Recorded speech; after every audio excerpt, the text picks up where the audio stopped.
Fala galera do meu canal, tô de volta, né? E eu quero cumprimentar a todos com a paz do Senhor, desejar uma boa tarde. Tô na hora de almoço aqui no meu serviço. Ver se repara no meu cabelo que tá meio grande, né?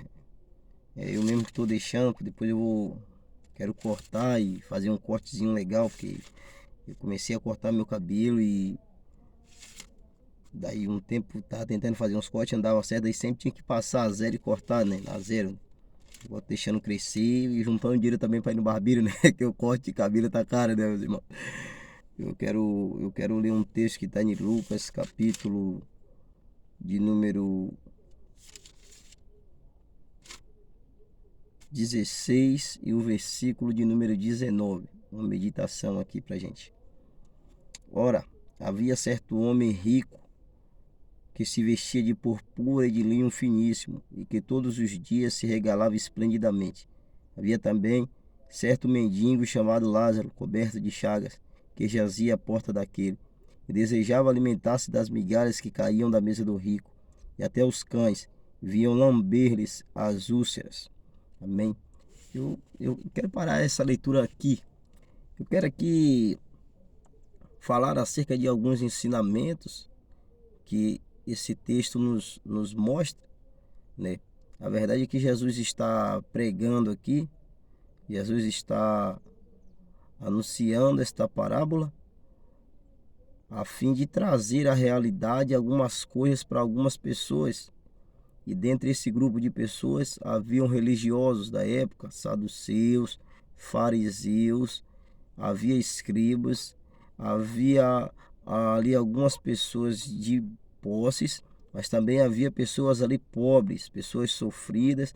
E se você quiser entender melhor, vocês precisam ler do capítulo 14 em diante, que você vai ver ali um conjunto de parábolas que Jesus está pregando e a conexão com esta finalidade aqui de capítulo 16 e versículo 19.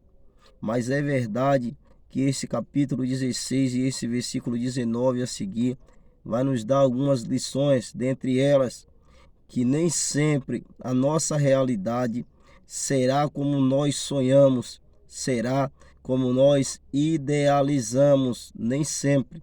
Às vezes nós vamos ter algumas surpresas diante da trajetória da nossa vida, surpresas essas inesperadas. Por isso se torna surpresa, não é verdade, meus irmãos?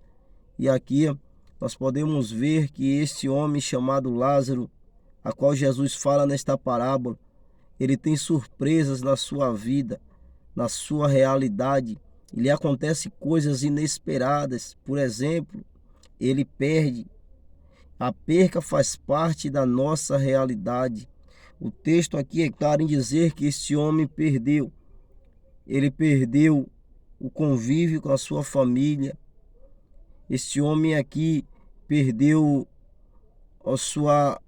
a seu respaldo que tinha, quem sabe, no meio da sociedade, porque é difícil você encontrar alguém que que nasceu já na condição de mendigo. Dificilmente você vai procurar na rua. Eu já vivi mais de um ano na rua como um mendigo, então eu tenho conhecimento de causa do que eu estou falando. A gente encontra pessoas com faixa etária de crianças com 10 anos, adultos com 20 anos, pessoas mais experientes com 40 anos, idosos com 60 anos de idade. Mas se você for perguntar o que acarretou, qual foi a finalidade da pessoa estar ali, ela vai dizer, foram as percas. Por exemplo, nesta pandemia, algumas pessoas foram parar em situação de rua, por quê? Porque perderam o seu emprego, porque não tinham uma casa e tinham que pagar aluguel, e como perderam o seu emprego, não tinham como pagar o aluguel. São as percas.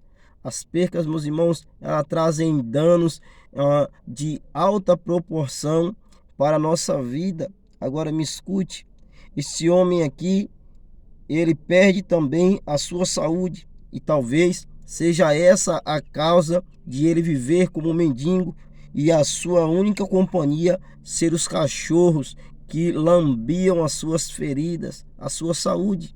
E quando ele perde a sua saúde, ele adquire uma doença para si. E esta doença, vai fazer feridas em seu corpo, porque as feridas também fazem parte da nossa realidade. As feridas fizeram parte da realidade deste homem, porque algumas pessoas têm feridas abertas por causa de percas. Alguém que perdeu o seu pai, que perdeu a sua mãe, que perdeu uma esposa, que perdeu uma namorada, que perdeu um emprego, que perdeu amigos, que perdeu alguma coisa na vida. E feridas se abrem. E essas feridas aqui, para você ficar mais ciente, que é a úlcera, são feridas que elas não são elas não aparecem de fora e elas vão para dentro, não, elas aparecem de dentro e primeiro elas surgem dentro, aonde ninguém vê, e depois elas aparecem fora, aonde todo mundo pode ver. É a úlcera, uma doença terrível na época. E aqui nós podemos ver que esse camarada que tem feridas abertas no seu corpo, provavelmente ele vai sentir uma coisa chamada dor, porque feridas abertas nos proporciona a dor. Quem que tem uma ferida aberta e pode dizer que não sente dor? Ninguém.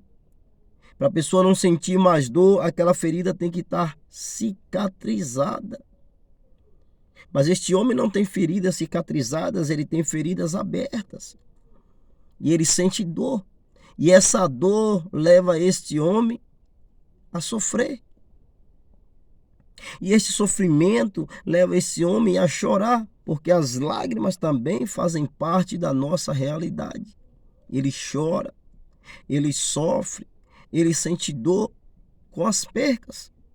Mas escute, este homem aqui também, o texto vai dizer que ele estava passando por um momento difícil, que fazia parte da sua realidade, que era o abandono, que era o desprezo, que era a solidão. No momento que ele precisava, ninguém o acolhe, ninguém o ajuda. E o texto diz que ele está na porta do homem rico, precisando de uma ajuda, precisando de um socorro, mas o homem rico o abandona. Mas ele não é o primeiro e nem o último ser humano nesta terra a ser abandonado por pessoas. José foi abandonado. Um dia ele interpretou um sonho e ele disse ao copeiro do faraó: lembra-te de mim quando estiveres lá. E o copeiro simplesmente se esqueceu de José.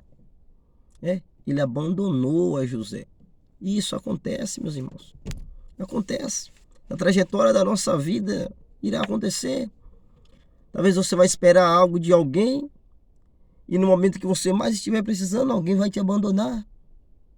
Talvez você vai colocar com sua confiança em alguém por algum momento da sua vida e esse alguém, ele vai te decepcionar, porque as pessoas decepcionam, porque as pessoas nos abandonam.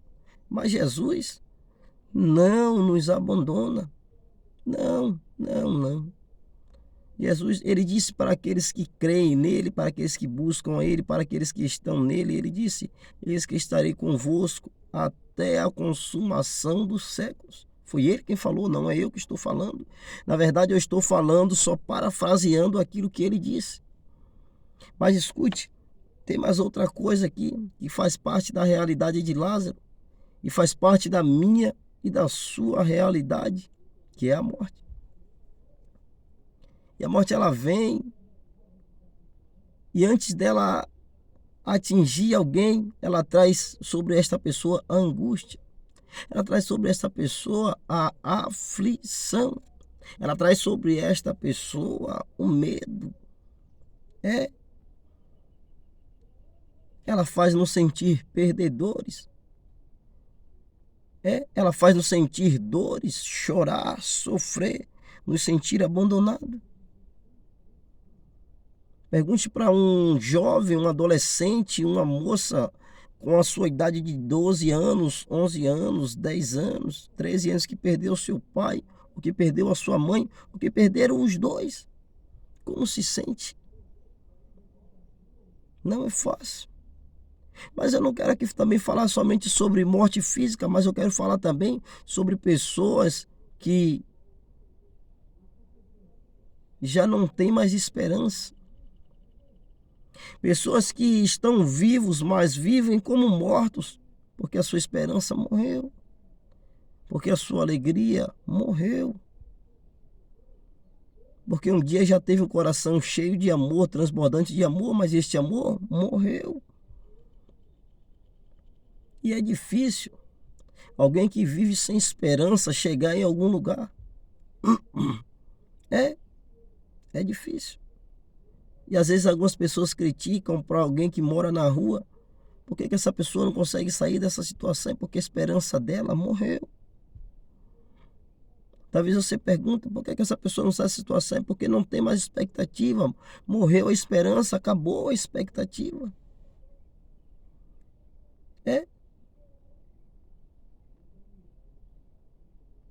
E aí a gente vê aqui nesse texto que a morte faz parte da realidade de Lázaro. Mas a gente vê que não é o fim. Não. É um começo. É verdade que todas essas coisas, meus irmãos, e este fim que este homem teve, e nós podemos ver adiante que a Bíblia diz que ele morreu e os anjos o vieram buscar, é porque tinha uma coisa que fazia parte da realidade dele também, além de todo esse sofrimento que eu falei, que é o amor. Porque o amor também faz parte da nossa realidade. Jesus, que é o amor de Deus revelado aos homens, Jesus disse, porque Deus amou o mundo de tal maneira que deu seu Filho unigênito para que todo aquele que nele crê não pereça, mas tenha a vida eterna. É o amor. Nós podemos ver que este homem aqui era amado, mas nós podemos ver também que ele também amava a Jesus.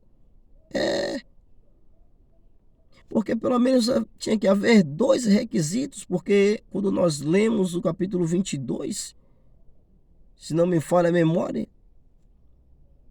de Mateus, e agora me escapuliu o versículo, mas eu só sei que um jovem chega até Jesus e disse, bom mestre, o que é que eu tenho que fazer para herdar a vida eterna?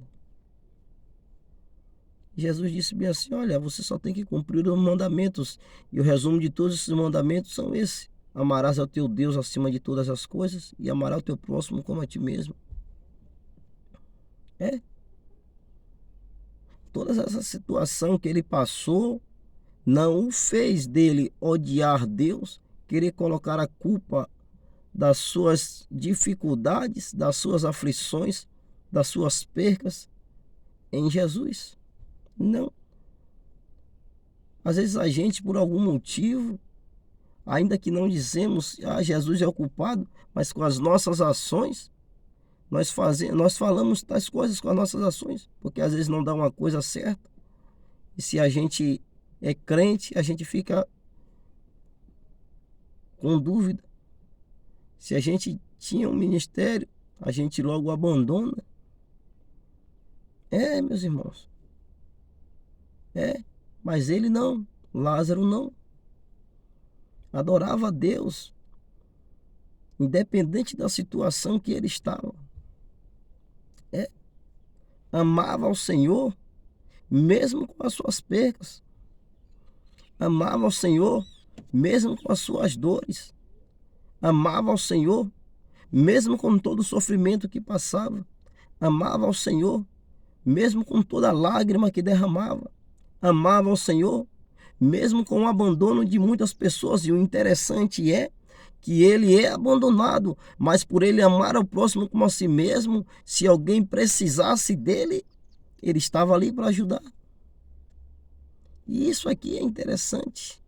Isso aqui nos ensina muitas coisas.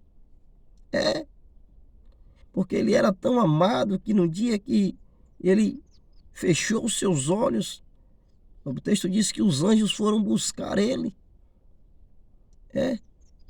E aqui se cumpre o que Paulo disse, que os olhos não viram, que os ouvidos não ouviram e não subiu ao coração do homem. São as coisas que Deus tem preparado todos aqueles que o amam.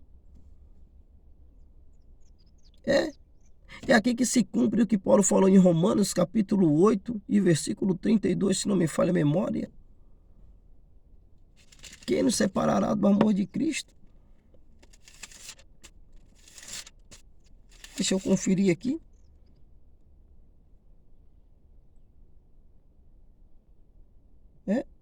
Versículo 35, capítulo 8, versículo 35. Quem nos separará do amor de Cristo?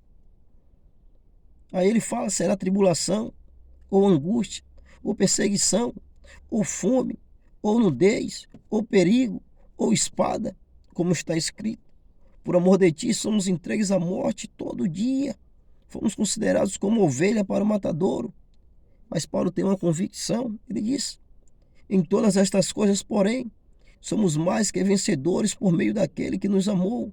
Porque eu estou bem certo de que nem a morte, nem a vida, nem os anjos, nem os principados, nem as coisas do presente, nem o porvir, nem os poderes, nem a altura, nem a profundidade, nem qualquer outra criatura poderá separar-nos do amor de Deus que está em Cristo Jesus, o nosso Senhor.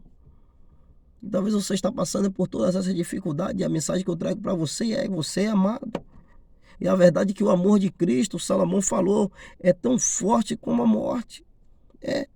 Ele disse que as muitas águas, elas não podem apagar o amor que Jesus sente por mim e por você. E nesse dia cabe a nós entender que nós somos amados. Cabe a nós também procurar retribuir este amor. Jesus ama. Talvez você está chorando, mas Jesus te ama. Talvez você está sofrendo, mas Jesus te ama. Talvez você está perdendo, mas Jesus te ama. Talvez você está morrendo, mas Jesus te ama. Talvez você está no calabouço, mas Jesus te ama. Talvez você está no fundo do poço, mas Jesus te ama. E por nos amar, amados irmãos, é que ele faz coisas inimagináveis. Foi por amar a Abraão que ele deu a ele um filho. Foi por amar Jacó que Deus mudou a sua história. Foi por amar José que ele tirou José do fundo do poço. Ele tirou José de uma prisão. Ele tirou José da escravidão e fez de José um governador. Foi por amar Davi, que estava lá no meio do pasto, e o Senhor o escolheu, não pelaquilo que ele tinha, não pelaquilo que ele possuía, mas por aquilo que movia o coração de Davi, porque ele amava a Deus, e pelaquilo que movia o coração do próprio Deus, que amava a Davi. Nesta noite, ou neste dia, ou nesta tarde, ou a hora que você ouvir esta mensagem, saiba que Jesus te ama e há um projeto lindo para a tua vida, assim como há para a minha.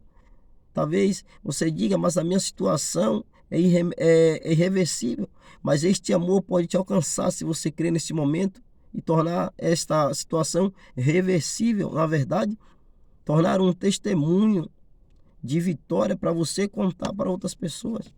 Eu quero que você medite nesta palavra, fique com esta palavra, deixe o seu like, deixe o seu joinha, se inscreva no canal, compartilhe esta mensagem com outras pessoas e que Deus possa te abençoar em Cristo Jesus.